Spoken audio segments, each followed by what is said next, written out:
5 science ഉണ്ടെങ്കിലും നിങ്ങളുടെ relationship അധികകാലം നീണ്ടു നിൽക്കില്ല.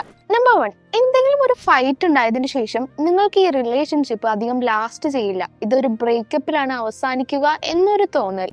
നമ്പർ 2, നിങ്ങൾക്ക് നിങ്ങളുടെ റിലേഷൻഷിപ്പിൽ നിങ്ങളായിരിക്കാൻ സാധിക്കുന്നില്ല എന്നൊരു തോന്നൽ നിങ്ങൾക്ക് വരികയാണെങ്കിൽ നിങ്ങളുടെ റിലേഷൻഷിപ്പ് അധികകാലം നിലനിൽക്കാൻ സാധ്യത വളരെയേറെ കുറവാണ്. നമ്പർ 3, നിങ്ങൾ നിങ്ങളുടെ പാർട്ട്ണറുമായിട്ട് നിങ്ങളുടെ ഫ്യൂച്ചറിനെ കുറിച്ച് സംസാരിക്കുന്നില്ല, പ്രസന്റിലെ ഹാപ്പിനെസ് മാത്രമാണ് ഫോളോ ചെയ്ത് പോകുന്നതെങ്കിൽ നിങ്ങളുടെ റിലേഷൻഷിപ്പ് മുന്നോട്ട് കൊണ്ടുപോകാൻ വളരെയേറെ ബുദ്ധിമുട്ടായിരിക്കും. നമ്പർ 4, നിങ്ങളുടെ പാർട്ട്ണറുടെ ഫ്രണ്ട് സർക്കിൾ അല്ലെങ്കിൽ അവരുടെ ഒരു ഹാപ്പി അറ്റ്മോസ്ഫിയർ നിങ്ങളെ അൺകംഫർട്ടബിൾ ആക്കുന്നുണ്ടെങ്കിൽ നിങ്ങൾക്ക് ആ റിലേഷൻഷിപ്പിൽ നിലനിന്ന് പോകാൻ വളരെയേറെ ബുദ്ധിമുട്ടായിരിക്കും. നമ്പർ 5, നിങ്ങൾക്ക് നിങ്ങളുടെ പാർട്ട്ണറോട് പറയാനുള്ള കാര്യങ്ങൾ നിങ്ങൾ വളരെയേറെ ഹൈഡ് ചെയ്തുകൊണ്ടാണ് സംസാരിക്കുന്നതെങ്കിൽ നിങ്ങൾ നിങ്ങളുടെ റിലേഷൻഷിപ്പിൽ വളരെ അൺകംഫർട്ടബിൾ ആണ് എന്നാണ് അർത്ഥം. ഈ 5 കാര്യങ്ങൾ നിങ്ങളുടെ റിലേഷൻഷിപ്പിൽ നിങ്ങൾ കടന്നു പോകുന്നുണ്ടെങ്കിൽ നിങ്ങളുടെ റിലേഷൻഷിപ്പ് അധികകാലം ലാസ്റ്റ് ചെയ്യാൻ സാധ്യത വളരെയേറെ കുറവാണ്.